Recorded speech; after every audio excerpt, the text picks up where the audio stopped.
What's up, guys? It's Coach Grant with First Down Training, and today we're going to be breaking down how quarterbacks can throw the ball harder and with more velocity. So I hope this video helps you guys out. I hope it teaches you a few things regarding quarterback throwing mechanics. But also, fellas, if you're a QB and you want to improve your football IQ, you want to know how to read defenses, how to read coverages, check out that very first link in the description below where you can get access to over 500 plus videos that we have on our website where we break down, just like how we break down content on this page, defensive coverages. So this is our Cover 2 playlist where we probably have over 100 different videos on Cover 2, play concepts to beat Cover 2, and we have that for every single coverage that you can think of. So check out that very first link below if you want to get access to those videos.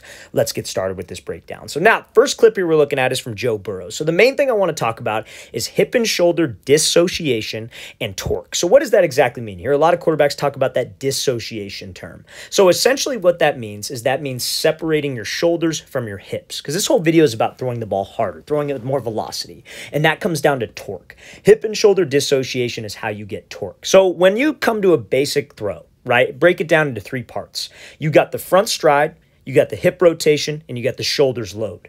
Those are the three things that tie into you throwing with power. Very similar to a golf swing, very similar to a baseball swing. So the very first part of every single throw is your pre-throw position. Where do you want your weight to be? So there's a famous clip of, Joe Burrow, or a popular clip, I should say, of him talking about how he has his base 50-50. Now in this clip, it looks like his base is a little bit more like 60-40. I'm cool with either one. You just have to make sure that there is weight on this back foot and your back foot is underneath your back shoulder. Because when you go to transfer your weight off of that back foot, when that front stride gets down, that is what causes the hip rotation, which is the first part of the sequence. So when your front stride gets down, the main key is that you need to be transferring from the back foot. The transfer of the weight is what will create that front stride. That's how you avoid having that real long stride. So when you transfer that weight and that front stride gets down, that is when you want to load your shoulders back. Now, a lot of people say that you need to get to this perfect L to be able to get velocity. That's furthest thing from the truth. You just need some kind of backstroke and you need that front shoulder to close. Because now that you're transferring your weight, now that your front stride is in the ground, that is when your hips are rotating through. Throwing the football with velocity, throwing the football, with some distance is not about your arm.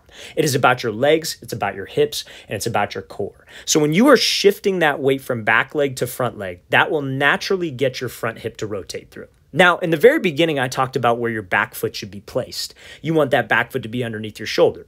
That's the reason why. Because a lot of quarterbacks, they'll have like a really wide base. Their feet will be way outside their shoulders. Their knees will be almost like caved inward towards each other. And when your knees are caved inward, your feet are too wide. When you transfer weight, your hips don't rotate through. Every one of you who's listening could try this right now. Stand up, stand with your feet super wide. Try to rotate at your hips. Pretty hard. You stand with your feet closer together, very easy to rotate with your hips. You just have to make sure that we are in that good position with that back foot so we can get those hips to rotate through. Because when I can get those hips to rotate through, because of my weight transfer, and that shoulder stays back, there is a coil of energy right there. That front hip is coming open, and that is what is bringing the ball through. You heard me talk about it in the beginning of this video, throwing sequence. You got front stride, then hips, which is coming from the weight transfer, then shoulders, and the ball trails behind. That's the first key to throwing with power. Now, the icing on the cake here is your finish on the ball, because everybody loves to talk about like, oh, that guy's got that like whip to his arm. He's very twitchy with his throw. He can crack that whip on the follow through. He can extend. He can really spin the ball. That all comes from your front side and your upper half staying square after the correct throwing sequence. So let's say I do everything right. Let's say I get the front stride down. Let's say my hips are going through. Let's say the shoulder's delayed. The ball is trailing my back hip. But if you take this front elbow and swing it down, you take this front shoulder, swing it around, you take your head and you lean out of the throw. All three of those things affect throw power. Because when you fall off that like midline, if you will, and you pull the elbow down, you pull the shoulder open, that arm can't get to extension. That extension and that like wrist flick right there is the icing on the cake for power. But I can't get to extension if my upper half doesn't stay square. So I need the correct sequence, front stride. I need the hips. I need the shoulders to stay back as the hips are going through. But when you finish, you want to try to keep your hips and your shoulders parallel to the target so you can get to that extension point. That's that like whip throw. See quarterback coaches all the time having guys throw with the towel. I personally don't think half of them even know what the towel is for, but the towel is to work on that extension point and getting that whip when you have a disciplined front side. So if you can keep your eyes level, you can keep your shoulders level, your hips level, that hand stays somewhere by your collarbone, that can help you get to that position of extension, and that is what will put more velocity and more rotation on that ball. You see when Burrow finishes, that hand's here, his shoulders and hips are relatively square. That is where power comes from. You need to have the correct throwing sequence, but you need to stay disciplined with your front side on the finish as the icing on the cake. Let's play this thing again full speed one more time. Then we'll look at a clip from Josh Allen and how you guys can get more velocity on the run, or when you're throwing on the run, I should say. So let's play at full speed. Great job with that throwing sequence and staying square on that finish from Joe Burrow to get that nice velocity and nice rotation on the ball. So let's watch this clip here from Josh Allen. So he's going to be on the run. He's getting chased, and he throws this rope to the sideline. So obviously Josh Allen, very big guy, but when you're on the run, you're not going to just be able to just throw the ball hard with flawed mechanics, right? You need to have something going for you. So what was it called? Starts with a T when you guys need power on the throw from the pocket. Torque, right? You need torque. And what did torque come from? That came from separating your shoulders and your hips. So it's just like a golf swing, just like a baseball swing. You load up with the shoulders and the hips bring the bat or the club through. So on the run, everything is the exact same except for the foot that we step with. So from the pocket, you need to step with what foot? Your front foot. So if you're a right-handed quarterback, you're stepping with your left foot. If you're a lefty, you're stepping with your right foot.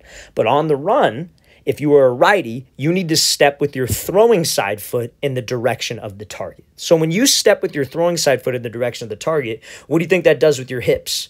That loads your hips to the throw. That will get your hips to the target. Now, we talk about hip and shoulder dissociation. That's separation. That's how we create torque. So what did I need to do with my shoulders when my hips were driving at the target from a throw in the pocket? I needed to rotate back with my shoulders. So when I rotate my shoulders as I step with my throwing side foot on the run. Because now I'm in a position where the shoulders are loaded, hips are shooting through. That is a powerful position. That is how I generate power, and that is how I generate torque. Now, again, what was the icing on the cake from the throw from the pocket? We needed to stay square. We needed to be able to get to that extension point where I could get that nice wrist flick to get that velocity and that rotation on the ball. So when I'm on the run, what do you think I need to do? I need to stay square. You see how Allen, when he finishes on this throw, shoulders, hips, everything is in a squared position to that target. What so many people will do on the run when they try to throw it hard is that they will take this front shoulder and swing this way, especially when they're like a right-hander throwing to the left. And that hip and shoulder will end up swinging towards the sideline. So guess what that does to the release point? That release point will go outside of his frame. See how he's here? This is a lower arm slot, but it's not outside of his frame. It's not that he can't get to extension. As long as you can get to extension and snap, you see how he's able to get to extension right there? That's where the velocity comes from. And that comes from a disciplined front side. Hand up by his chest or by his collarbone, hips and shoulders stay completely square, his head stays level. So if you can on the run, combine a good throwing sequence, stepping with the right foot, shoulder rotating. That's how we set ourselves up for torque. And to get that snap, that finish on the ball, that velocity on the ball, I stay square so I could get to that extension point and rip that ball through. So those are the keys, fellas. When you guys want to throw with more velocity, it's about torque. It's like hitting a baseball, hitting a golf club. Some people say it's a lot like a lacrosse throw. Some people say it's a lot like boxing.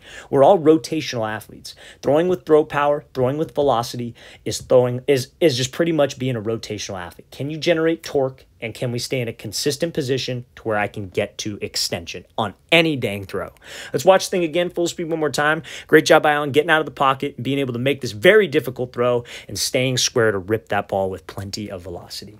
All right, fellas, I really want to thank you for watching. I really appreciate it. If you guys have any questions at all, don't hesitate to leave those in the comment section below. Always appreciate the feedback. It's always great to hear from you guys. And again, fellas, if you would like over 500 videos on how quarterbacks can read coverages, how quarterbacks can diagnose defenses, check out that very first link in the description below. I'll see you guys next time.